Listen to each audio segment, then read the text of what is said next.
Já, líklega hef ég orðið þyrstastur á ævinni 1954. Þá fékk ég möfi hjól í fermingargjöf og lagði það á mig að hjóla frá Skagaströnd á Malavegi og inn á Blönduós.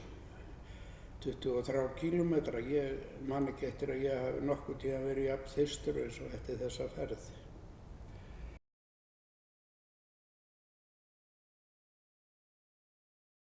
Já, vatn er náttúrulega undirstaða lífsins. Mannslíkaminn er á stórum hluta vatn og vatnið er lífsnauðsynlegt til að líf dafni á jörðinni, og maður þarf að drekka vatn, maður þarf að þvo sér úr vatni, og sumir segja nú að vatnið hafi kálað fleirum heldur en vínið, en ég ætla ekki að leggja dóm á það.